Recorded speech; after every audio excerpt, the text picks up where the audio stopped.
finish. Donald Trump has won the election. He's scheduled to take over the White House once again on January the 20th. The whole world is keeping a very close watch on his upcoming inauguration. And of course, he doesn't wait until that day. He has been busy nominating many people into many cabinet seats, some of which are quite controversial, some of which are quite new and exciting. We are waiting whether he will stop the Ukraine war before January 20th, as he promised during his election campaign. But the main question today, my guest, Dr. Kirida Paupijit, is, let's get to the point, Dr. Kirida. Is Trump good or bad for Thailand? สวัสดีครับ Dr. Kirida. สวัสดีค่ะคุณสุทธิชัย Well, that's the question that everybody's asking, whether he's bad for Thailand. I think the coin has two sides. So there will be some benefits for Thailand. And of course, there would be many risks and uncertainties that Thailand will face as well. Okay, good news or bad news? Let's get on to the good news first. Okay, so the good news will probably be that, we will probably be able to export more to the U.S.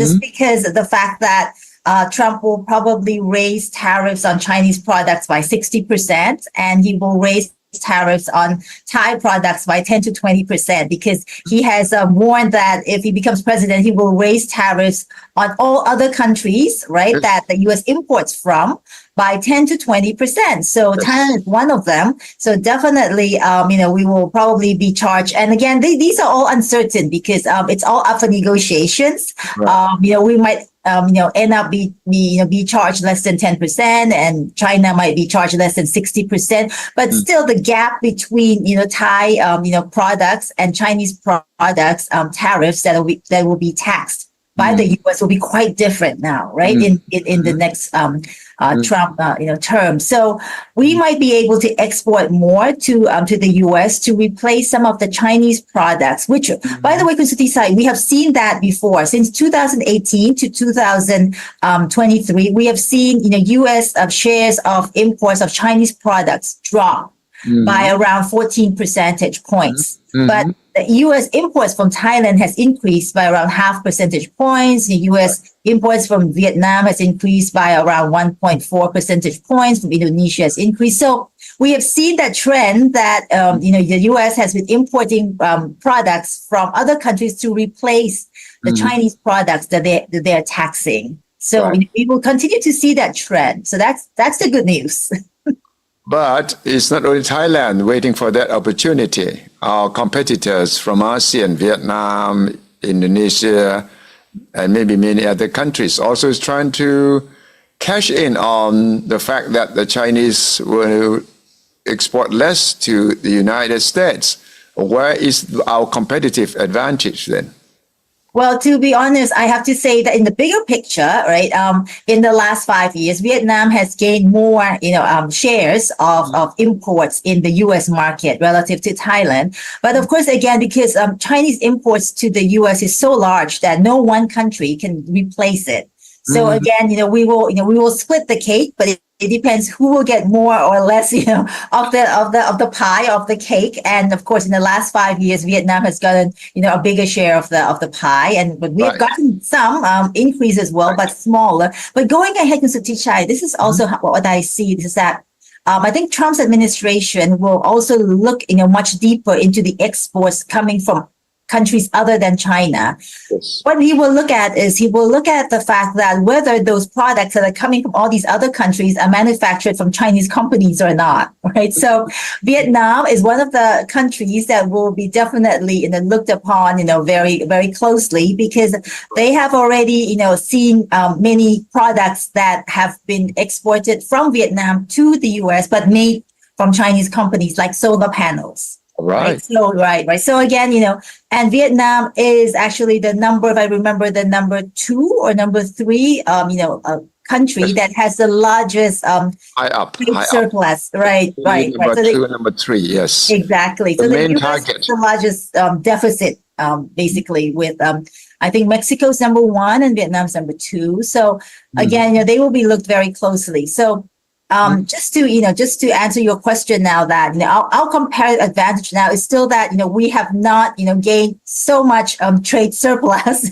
or U.S. hasn't had so much trade deficit with Thailand. We're number 12, by the way, in terms of the U.S. trade deficit. With all countries in the world, so we're not low. We're up there in the top 15. But right, but Vietnam is much higher. Other countries are Mexico, right? Because Chinese companies have also established, in Mexico and had been exporting to the U.S., quite a lot as well. So again, that's something that we have to keep in mind. But we still have an advantage over, a few of these other companies. And of course, when I look at the export of products of Thailand to the U.S., right, we still see, that we are still competitive in products like, electrical appliances and electronic parts, for example, and we are going to be, a PCB, producer and exporter in the future, because a lot of Taiwanese companies are also relocating to Thailand. So again, we will be seeing non-Chinese companies investing in Thailand and want to export to the U.S. as well. So I think that is another advantage that we would have, in addition to food and everything else that we have been having comparative advantage. Oh, including jewelry as well. Seems like Americans like our jewelry, so that's something that is it's not a commodity, right? It's taste wise, they like our design vis-a-vis other countries. So I think those are the comparative advantages that we have, Ka. There will also be Chinese companies producing from Thailand, exporting to the U.S., and the American government under Trump will keep a very close watch on that too. They will do a thorough check, right? Definitely. I think they will check in every country. I think in Thailand, we have had issues with car tires, if you remember. Yeah. There were many, Chinese tires produced. Of course, we have many Western, car tires producers here as well. But we also have, I think, the large 5 Chinese car tires, producers establishing their factories here in Thailand, exporting to the U.S. And we have been facing, issues of anti-dumping with the U.S. on that as well. So again, this is not going to be the first time, and we need to be aware that the U.S. under Trump 2.0 will again come back and look very closely at products that are produced by Chinese companies as well. It will be tough. It will be tough. It won't be easy, right? Even if you see the advantages there, still you need a lot of navigating on the uncharted waters, right? Exactly. And which is why I think it's important for Thailand to diversify. I mean, we should be attracting investments not only from China predominantly, we should be attracting investments from Taiwan, Japan, even the U.S. So, the other side of the camp, basically, to be investing in Thailand, because those might, face less stringent checks by the U.S. government in terms of exporting to the U.S. in the future. Okay, that's the bad news. Good news. What is the bad news? Oh, there are many. Too many. Let me start. So on the scale, which side is heavier? No, good news. I think the uncertainties and the risk are heavier. Heavier. Yes, the downside risks are much heavier.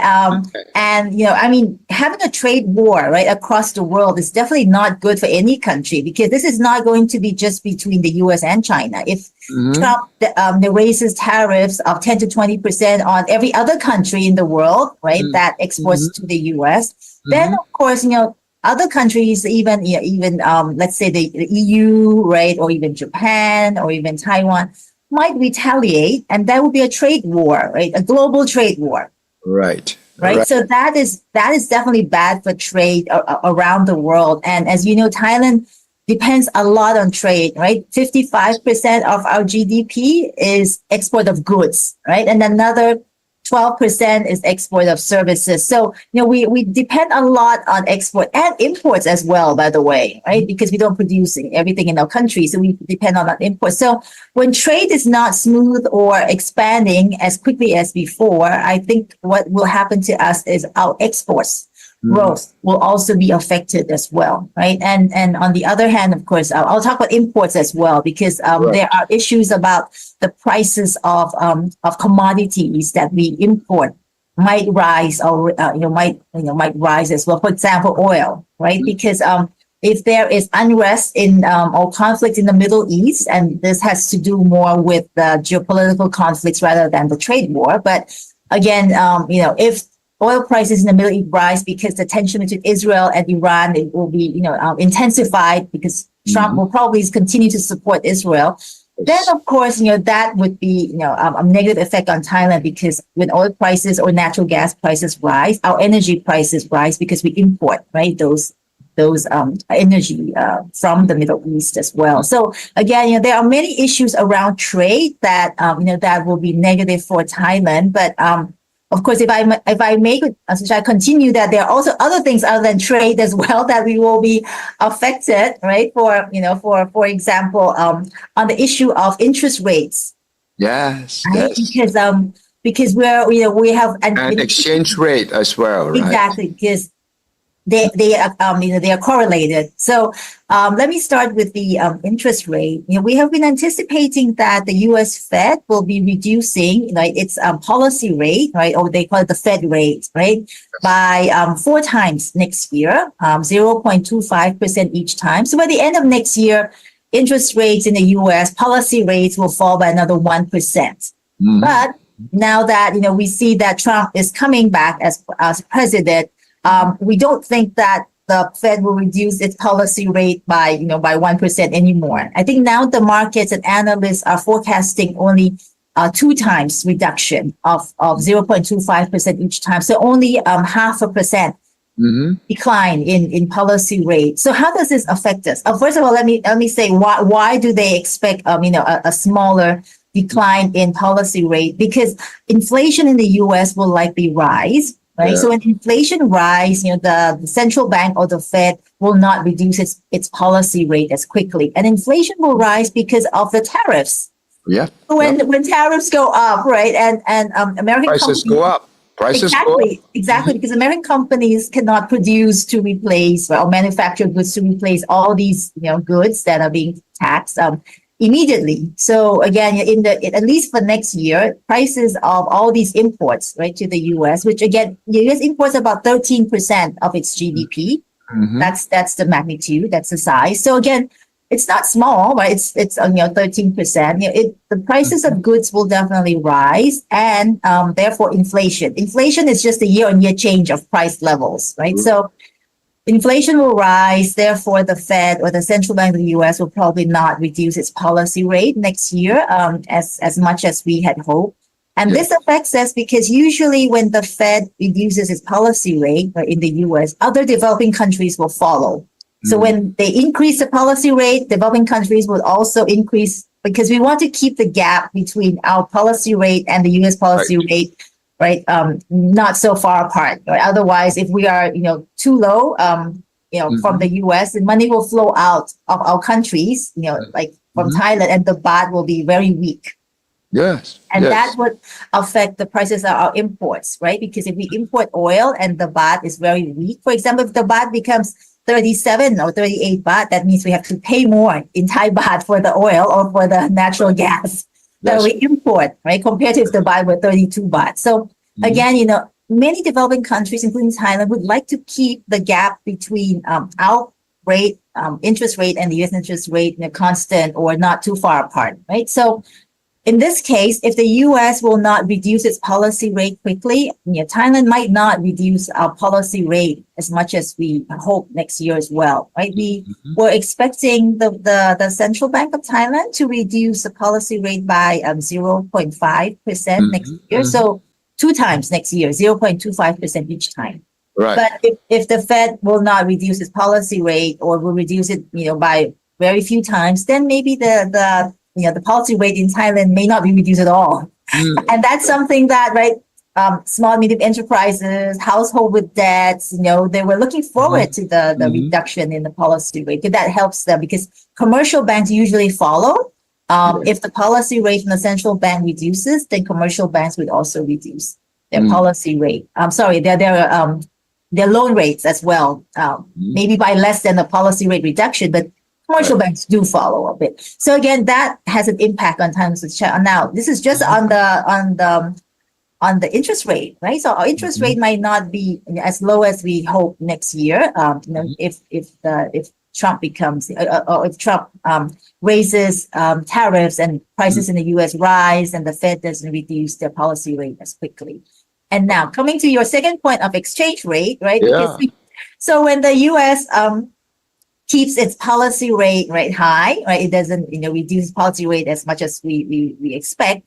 That means that money will still flow into the U.S., right? Because initially we were anticipating that the U.S. currency or the U.S. dollar, right, will weaken next year, because if the Fed reduces its policy rate quickly, like 4 times, right, and that would mean that investors would pull their money out of the U.S. to invest elsewhere where they see higher returns.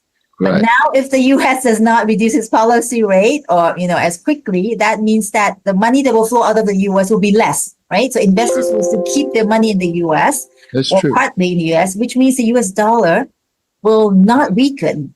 So it might weaken a little bit, but not as much, right? So that means that if you compare the baht to the US dollar, the baht will not strengthen because the US dollar will not weaken as much. So again, initially we had expected that next year the baht will appreciate to around maybe like 33 to 35 US baht to the US dollar.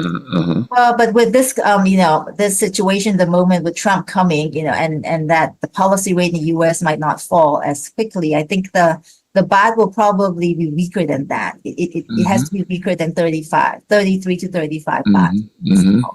Which in fact should be good for exports if the baht weakens. Right. It's good for exports, but again, because the coin has 2 sides, right? We have to think of imports as well. Again, as I mentioned, our imports, right? Oil, natural gas, or energy prices, right, will rise. And when we go fill in gas, right, in our cars, then of course the price will also be more expensive. And if the baht is also weaker, then in baht terms, right, the energy price will even be more expensive. So the coin has always 2 sides, and That's of course imports not only of energy, but of course of other commodities, right? We import fertilizers, we import animal feed, right? We import capital goods, machineries for investments in our factories. So all those prices, right, in baht terms as well will go up. Now, there are also concerns that the Chinese government, when it cannot export to America, there'll be a lot of surplus goods in China, part of which you flood the Thai market, which is already being flooded by cheap Chinese goods. How do you see that? Actually, this is very interesting. Suthichai, I actually took a look at the Chinese goods that are imported into Thailand. Yes. And, we hear a lot, right, because Suthichai, that, there are these platforms like Temu, Lazada that are here in Thailand. They're importing a lot of consumer goods, right? They're affecting our small retail online, entrepreneurs. But when I actually look at the data, consumer goods is not the big item that we import from China. Actually, since 2022, right, there was a big jump in imports of raw materials and parts from China, and also of machinery and equipments that are used in factories, right? Yes. So consumer goods are actually number 3, and it's around half of the first 2 in terms of value, of imports. So that means that actually Thai companies themselves are also taking advantage, right, of the cheaper raw materials and parts, right, and machines and equipments that are being used for investments or for production in Thailand as well. So here again, there are groups of people, especially manufacturers, who have benefited from cheaper Chinese inputs. But of course, the producers that produce the same products as China and are competing head on with China are the losers in this game, right? So again, the coin has 2 sides, Suthichai, and I see that if we are expecting to compete head on with Chinese products, it's not going to be a good outcome. We probably lose out because of economies of scale, right? In China, prices of these goods will be much cheaper than what we can produce. But I see that we can actually take advantage of this in a couple of ways. One is, of course, as I already mentioned, many of the Thai entrepreneurs are already taking advantage of the cheaper Chinese inputs, right, and machines. Yeah. But secondly, of course, if we can, use, those raw materials and parts, right, and add value to that, and then produce a different product, right? Not the exact same products. I think we can also, right? We can also, benefit from those, cheap Chinese imports as well. And thirdly, of course, if we are able to become a part of their supply chains, right, of the Chinese manufacturer supply chains, and maybe because we know the ASEAN market much better than they do, right? So maybe we can be in the part of the supply chain that exports to the ASEAN market, for example. I think there are channels where we can make use of the cheap, Chinese products and their expanding supply chains. But of course, I realize on the other side of the coin, many Thai producers or manufacturers, right, have been hurt, especially steel, right, petrochemicals, but these are very large companies, right? These are very large companies that have been affected. Steel, petrochemicals, or or even some other raw materials that we produce as well. So yes, they are people who are companies that are being affected as well. Now, what would be your advice to the Thai government? What kind of strategy should it adopt in order to survive and prosper under Trump? Well, I think there are many things that we need to do. Well, just to say on your point of Chinese products flooding the Thai market, right? Yeah. I think one of the things that, to be fair, is that we cannot probably stop them, right? We don't probably want to erect tariffs and create a trade war with China, because our Thai exports to China will also be hurt as well, right? All the durians and all the agriculture produce, will be hurt. The farmers will be hurt. But of course, it's also fair to say that we need to maintain standards, right, and quality as well. So the Chinese imports to Thailand, I think, should be vetted, should be, looked at very carefully whether they meet standards, right? They meet the safety standards or the food, safety standards, or even the industrial safety standards or not. And I think that could probably help screen out some of the low quality products, the cheap, low quality products, and also slow down the imports. But here I see it only as a slowing down process because we can't stop that, right? So again, I think Thai government might be able to do that, to buy some time for Thai manufacturers or entrepreneurs to adapt. As I mentioned, we need to adapt, right? So again, on the one hand, we can buy time. On the other hand, if there are programs or training programs that would help Thai entrepreneurs to see how they can add value, right? How can they make use of the cheaper Chinese products, right? And all be part of the supply chains. I think that would be also helpful, right? For Thai entrepreneurs as well. So I see that the coin has two sides, and I think the government can help reduce the negative side or slow down, and on the other hand, help capitalize on the opportunities as well. So that's on the side of the Chinese imports. But on the other hand, of course, it's very difficult if there's a global trade war that's created by Trump 2.0. And that we will need to survive in this. I think there will probably, and this is trend of the world, right? Because we're going to be more deglobalized. So we have to be, so we have to be, as a government, we have to be more aggressive in doing bilateral deals now, right? Free trade agreements, right? Or getting into regional agreements to enable us to trade more with other partners, and then facilitate Thai exports to those markets as well. So I think that is on the export side, that we, and of course on the exchange rate side, right? On the interest rate side, I mean, that's nothing much we can do, right? If the US dollar does, become stronger, for example, right? The Thai baht will weaken, right? Will weaken, of course. But what we can do is, of course, to help the Thai baht not weaken too much, for example, we need to attract more capital inflows, right? So again, this has to do with, can we strengthen our exports? Can we attract more foreign direct investments? And I would like to say, we should attract from both sides, right? Both China and the other camp, because we don't want to be viewed as, being in one camp or the other, right? So we want to remain neutral and friendly to everyone. And I think that's what we've been seeing in the Board of Investment numbers, right? You probably have seen that as well. Right. There is like like a 10-year record high, Board of Investment approvals over the past 1 year. And it's coming from both sides. Of course, from China is the most. It's around like 45%, but the other, 55% is from other countries, right? This is in terms of approvals of foreign direct investments. Right. So, we're seeing investments coming from China, Taiwan, Japan, right? The US, Europe. So we try to diversify. I think that's the best thing we to do. And also money that flows into a country will also help, right? Will help keep the baht not becoming too weak as well. So again, these are things that we need to do. I just want to touch on one more issue I haven't touched at all, because one of the things that Trump 2.0 will do is on the climate change issue. Because he will not support clean energy, right? And he will dig more oil and natural gas.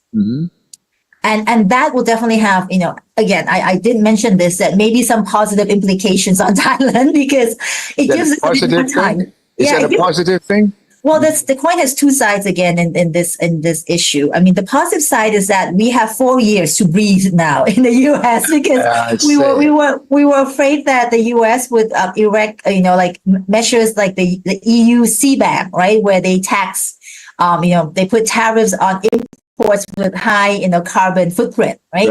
Right. For the next 4 years, we can rest assured that, that won't come because the Europeans may, push ahead with its CBAM thing. So we're not going to have an easier life exporting to Europe. To Europe, definitely not, but to the US. Okay. Initially, I was worried that if Harris becomes president, she would follow, the EU in setting up like a US like CBAM. But now I think we have a few more years to prepare. To prepare, but like I said, this is something that will not be permanent, right? After 4 years of Trump, the Democrats might come back, and the climate change issues might be, on the front burner again. So we just have 4 years to prepare. So let's use this time most fruitfully to prepare and reduce the carbon footprint of exports to the US. But of course, again, the fact that Trump is promoting, internal combustion engines, right? Because he's not going to go for drill, baby, drill. He keeps on drilling. Exactly, and that means that internal combustion cars, right, gasoline-driven cars will still be around. It might grow. So because Thailand exports parts of automobiles, especially internal combustion, to the US as well. So we might still be able to export those. So that's the positive side of that. But of course, on the negative side, given that the world will be warmer because more carbon will be emitted from the US, right? And as we know, Thailand is up there, right, in the rank of countries being affected by climate change. I think we're number 9 in the world. Right. Floods, droughts, right? Or even extreme heat, right? It affects our tourism, it affects our manufacturing, it affects our agriculture. So that again, we have to, be really ready for, because in the future, if the US comes back to emit a lot of carbon in the next 4 years, right? Carbon, warms the world. So, so global warming will definitely be accelerated, and Thailand will be more and more affected. So even next year, I think we will have to be prepared for for uncertain climate issues, right? There might be droughts again, maybe like rapid floods again, or extreme heat again. So those are the things I think that will be on the negative side, and they will be with us for a very long time.